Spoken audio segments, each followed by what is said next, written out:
guys, magte-taste test na tayo nung ating ginawa. So ayan guys, gagawa tayo ng onigiri at ganyan kalalaki yung ating mga pinitas. Nagdilig yung lola nyo kahit na umuulan naman. Look at that! Ang lalaki nila, diba? Kasi guys, alam nyo, yung mga mustard, pag matubig sila, mas masarap, mas malutong.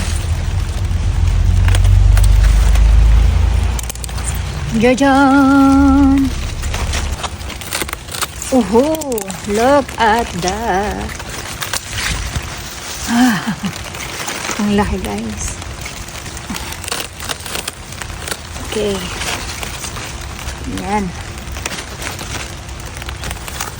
Ayan. So, binigyan natin ng space yung iba. Tapos, tatakpan natin sila ulit para kahit na humangin, hindi sila basta magagalaw. Ayan. Marami pa tayo doon sa kabila, pero papauwi natin yan doon sa ating bisita bukas. Eto guys, lahat ng mga nakuha natin, ganyan kadami. Pero hindi pa yan ganyan kalalaki guys, kaya lang kasi gusto na nila ng ating onigiri na made of giant mustard.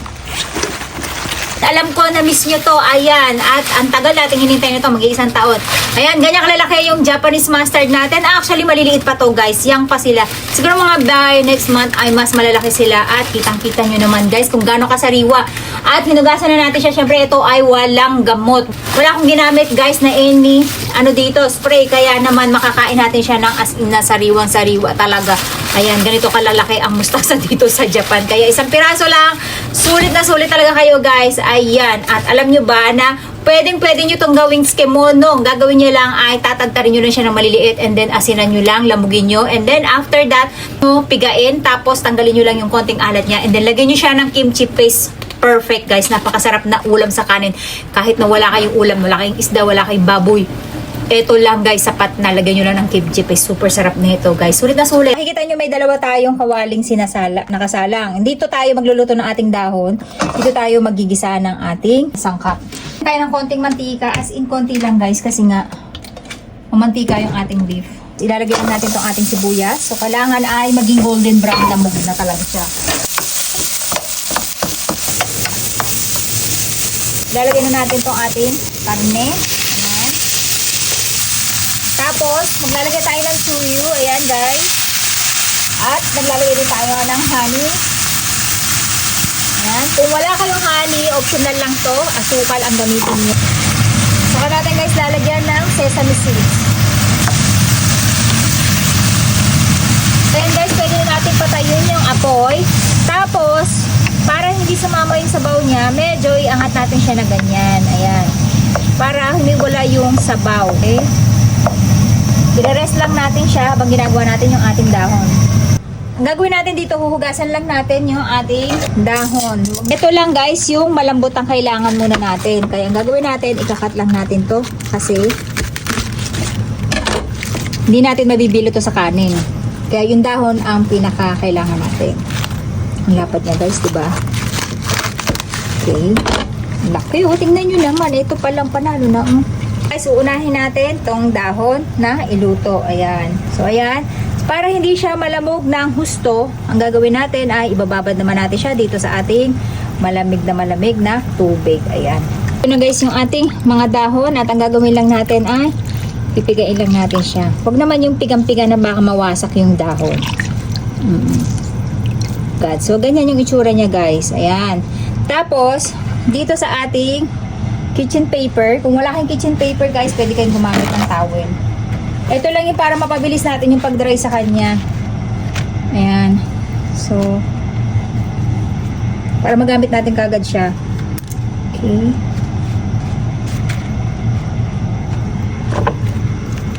Guys, ang gagawin naman natin ay magbibilot tayo ng onigiri. At kailangan yung maghugas ng kamay, no? Ayan, nakailangan hugas na tayo ng kamay. Or kung meron kayong molder na katulad nito, so mas madali ito. Ito at papakita ko na muna sa inyo kung paano natin siya gagawin. At maglalatag muna tayo ng kanin. Ayan. Tapos, lagyan natin nitong ating ulam. Ikot na ng ikot yung mga alaga ko. Okay. So, napakatipid nito guys. Kaya sinasabi ko sa inyo, mas maganda to kapag ang ulam nyo ay mas pino, yung pinakakarne. Okay. Tapos, tatapalan natin siya ulit ng kanin sa ibabaw.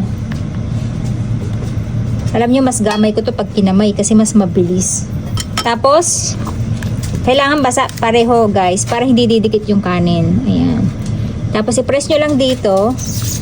Huwag nyong ididiin na halos tumigas yung kanin. Light press lang guys. Ayan. Saktong-saktong piga lang. Kasi kailangan may hangin pa rin yung inyong kanin para hindi siya tumigas at hindi matigas kainin. Ayan. Ang purpose na ito guys, naglalagay sila ng design dito like yung umeboshi or ng salmon. Kung ano yung gusto nyong palaman na nasa ano niya, ilalagay nyo lang dun. Pero hindi natin kailangan yun guys kasi tayo ay magbabalot lang ng dahon. So gagawin natin, dito guys may pindutan dyan. Pindutin nyo lang yan para lumabas. Ayan. Tapos ilagay nyo lang dito.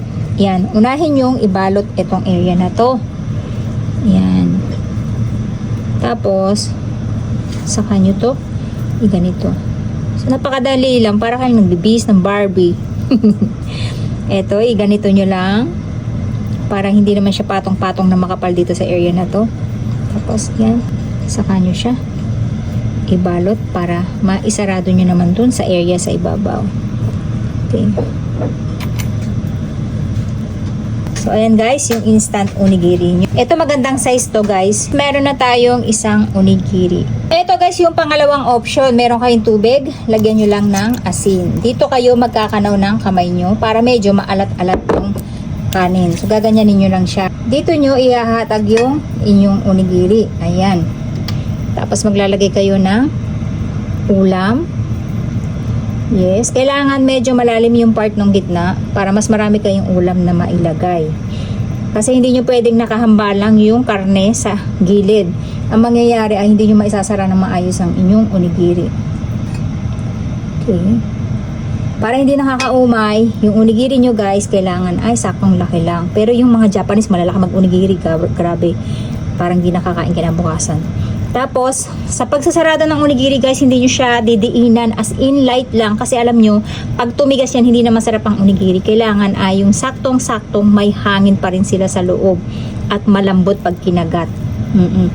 So, ang shape natin dyan, syempre, yung medyo, ayan, ganyan. Pero hindi na kailangan triangle kasi guys, yung dahon natin ay naiiba yung kanyang shape. Ibabalot lang natin. Yung gilid niya, ayan. Ayan. Ito ay napaka-healthy na onigiri guys kasi punong-puno ng sustansya at kulay. Ayan. So, diinan nyo lang ng konti para maging dikit yung inyong dahon. Guys, ito yung isang option natin ng pagbabalot ng onigiri. Meron na tayong 3, so kinakailangan natin ng 7 para dun sa ating mga alaga. Isa pa para mas maintindihan nyo ako. So, unang-una guys, sasawsaw nyo lang yung kamay nyo dito sa tubig na may asin. Yan yung para maalat-alat na yung kanin nyo. Hindi naman boring tikman. Tapos, laliman niya lang yung part ng gitna. Ayan. Kasi pag hindi siya malalim, yung kanin nyo ay hindi nyo ibibilog. Kasi nakaumbok yung ulam. So, ayan guys. Ganyan lang. Napakaganda ng ating onigiri, diba? Ako guys, mapakain ko yung biyenan ko ng ganito. Tsaka yung nanay ko, yung tatay ko, yung mga tiyahing ko. Kaya pangarap kong yumaman. Kasi gusto ko mapakain ko sila lahat ng mga niluluto ko. Even kayo sa Pilipinas. Gusto ko yung mapatikim ng mga niluluto ko. Kaya gusto ko yumaman. Gusto ko na umuwi ng Pinas. Yes. Tayo talaga yung gusto ko mapatikim. So, ayan guys, yung ating onigiri. O, diba? Ang sarap, ang sustansya. Na guys, yung nagawa natin na mustasa onigiri na siyang na-miss nyo at sana matikman nyo din. Ayan, ang ganda ng kanilang kulay. Diba? Pag may bisita kayo, tamang-tama yan guys na ihain. Tapos may misusop lang kayo. Ang social nyo na sa paningin nila. So, tikman natin guys. Itadakimasu! Itadakimasu! Jibo no kochi, kanda. いや、そんなお腹すいたかよ。肉が入ってば、 Mas namang yung gulay natin na mabubusog kayo guys. Kaya the best to na pan-diet. Ayan. 消してくれるよね。なんで一発で肉まで食べれるの？私ご飯しか入れてこないんだけど。そうなの？ Mana kanyaro? うまい。 Nagre-reklamo yung bata. Puro kanin daw, wala daw ulam. Kaya nga masarap yung diet kasi matubo. Kasi namatak Ang ng dami tabi. ng kanin, hindi naman tayo. Kunti lang yan.